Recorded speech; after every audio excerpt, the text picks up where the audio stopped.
రాష్ట్ర ప్రభుత్వం చేసినటువంటి ఈ సర్వే చాలా సైంటిఫిక్గా సహేతుకంగా చేసి లెక్కలతో సహా అంటే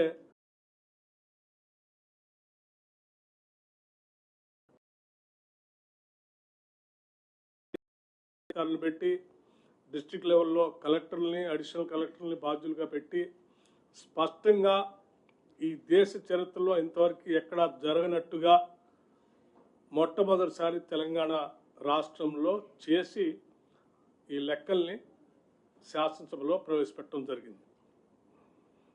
ఆ లెక్కలు చెప్పినప్పుడు కూడా అందులో చాలా స్పష్టంగా చెప్పాం. 3.1%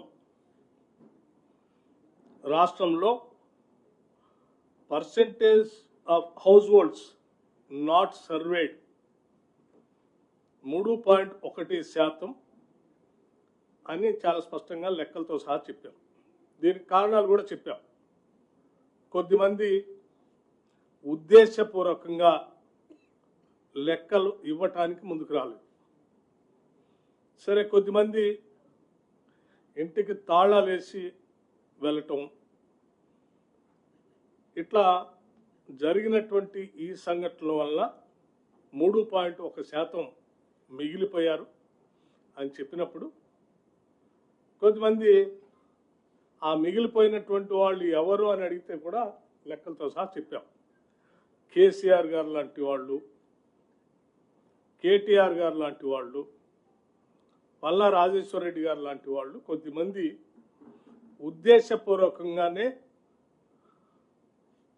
ఈ సర్వేకి సహకరించకుండా దూరం ఉన్నారు.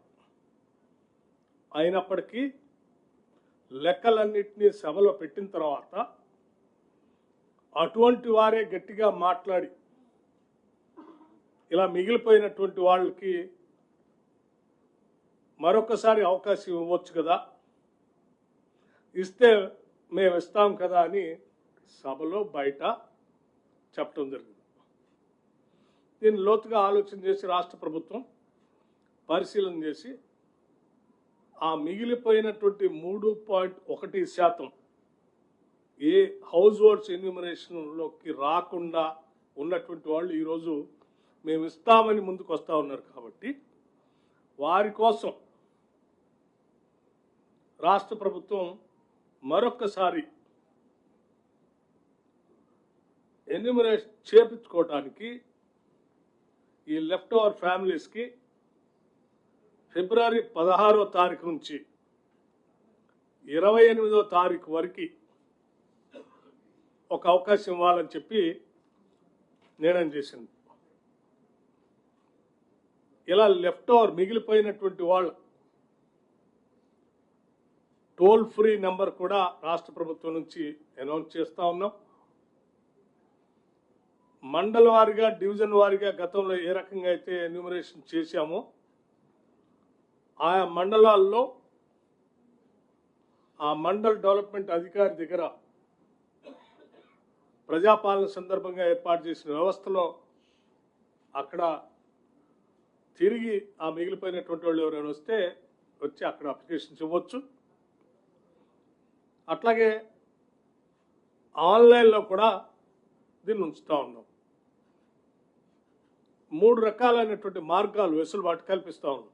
ఒకటి, టోల్ ఫ్రీ ద్వారా వారు కాల్ చేస్తే వారి నెంబరు పర్టికులర్స్ ఇస్తే ఇంటికి వాళ్ళు వెళ్ళి ఎన్యూమరేట్ చేసుకుంటారు. వారికే వారు ఆయా మండలంలో ఉన్నటువంటి మండల కార్యాలయానికి వెళ్తే ఆ కార్యాలయంలో ప్రజావాణికి సంబంధించి, ప్రజాపాలనకు సంబంధించినటువంటి అధికారిని ఇప్పటికే అక్కడ నియమించి ఉంచాం. అక్కడ కూడా చేసుకోవచ్చు. అట్లాగే ఆన్లైన్లో కూడా అప్లికేషన్ పెడతా ఉన్నాం, అది కూడా వాడుకోవచ్చు. ఇది సంపూర్ణంగా ఎప్పటికైనా విజ్ఞప్తి చేస్తూ ఉన్నాం కేసీఆర్ గారికి, కేటీఆర్ గారికి, ఇలా మిగిలిపోయినటువంటి వాళ్ళు ఎవరికైనా మరొక్కసారి అవకాశం ఇస్తా ఉన్నాం. మీరు ఈ రాష్ట్ర జనాభా లెక్కల్లో వచ్చేటట్టుగా చూసుకోండి.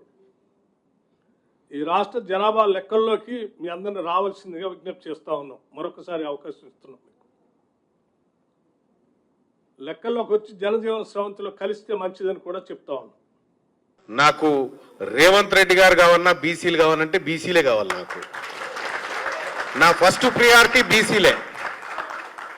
ఎందుకు చెప్తా ఉన్నా ఈ మాట అంటే, మీ అందరికీ తెలుసు సోదరులారా, మొన్నటి ఎన్నికల్లో ఏం జరిగిందో. తీన్మార్ మల్లన్న నోడగొట్టడానికి కొంతమంది ఏం చేసిరో తెలుసు. కానీ ఇలా తీన్మార్ మల్లన్న గెలిచిందంటే అది బీసీలు పెట్టిన భిక్షమే, అది మీరు పెట్టిందే, అది మీరిచ్చిన అవకాశమే. ఎంతసేపు నేను ఇప్పటిదాకా మన మసూర్ అన్నతో అంటా ఉన్నా, కనీసం అసెంబ్లీలో మండలో అసెంబ్లీలో నడవడానికి నిమిషానికి 10,000 ఖర్చు అవుతుంది. దాంట్లో ఈయన ఆయన తిట్టా, ఆయన కనీసం తిట్టుకుంటాను కూడా ఛాన్స్ లేదు మన కాడ. మనోని మనం తిట్టుకుంటాను. మొన్న బండా ప్రకాష్ అన్న డిప్యూటీ చైర్మన్ గారు చైర్ మీద ఉన్నాడు కాబట్టి నేను మాట్లాడగలిగిన, లేకపోతే ఆ అవకాశం కూడా లేదు నాకు. ఆయన నాకు అవకాశం ఇస్తే ఈ బడ్జెట్ సగానికి గోస్తే మాది కదా, మిగతా సగం మీది కదా అని చెప్పి ఆడ మాట్లాడగలిగిన. కాబట్టి చాలా మంది చాలా అనుకుంటారు. ఒక్కటై చెప్తా ఉన్నాయ్యా, మేము రాజకీయాలు చేయాలనుకున్నప్పుడు రాజకీయాలు చేస్తాం, కానీ అల్టిమేట్ గా మా ప్రయోజనం బీసీల ప్రయోజనమే అన్న విషయాన్ని మీ ముందు చెప్పదలుచుకున్నాం. ఇక్కడ నేనైనా కానీ నాకు శ్రీనివాస్ గౌడ్ గారికి ఏమైనా పంచాదా అండి? పార్టీల పంచాది ఉండొచ్చు, కానీ బీసీల అంశానికి వచ్చినప్పుడు మేము ఒక్క తల్లి పిల్లలు లెక్కుంటాం. మాకు పార్టీలతో సంబంధం లేదు. ఇంకా వీళ్ళే కాదు, ఎవరైనా సరే బీసీల అంశానికి వచ్చినప్పుడు మా ప్రయోజనం బీసీలదే. రఘు, నువ్వు మాకు చెప్పినావు, ఎక్కడ కూడా ఈ మాట తప్పం.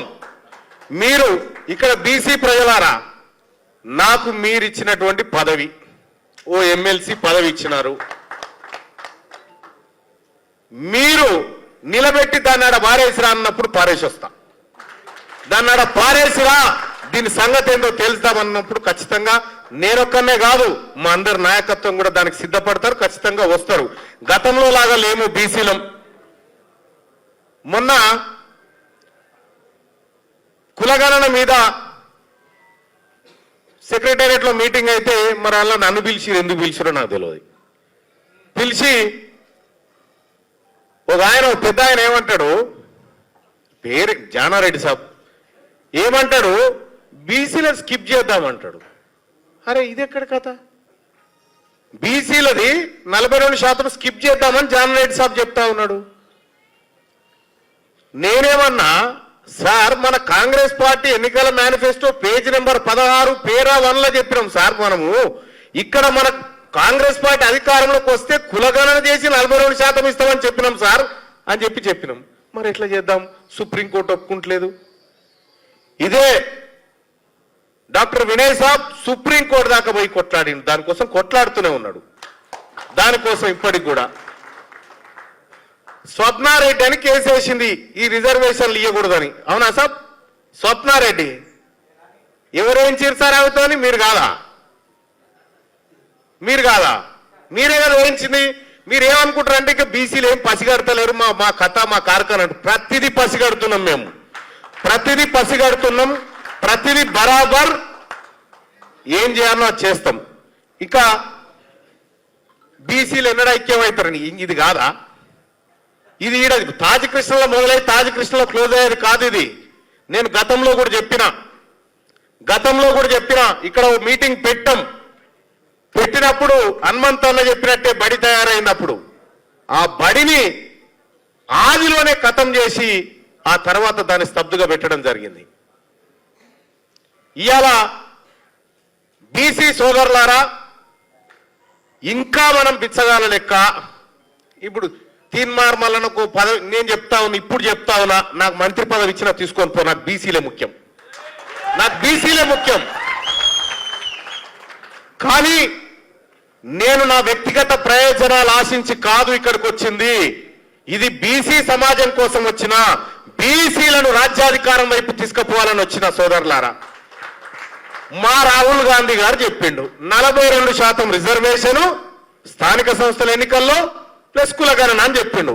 మా రాహుల్ గాంధీ గారిని గెలిపించడం కోసం వచ్చిన ఇక్కడికి. మా రాహుల్ గాంధీ గారిని ఎట్టి పరిస్థితుల్లో ఓడనివ్వరు ఈ అంశంలో అని చెప్పి వచ్చిన.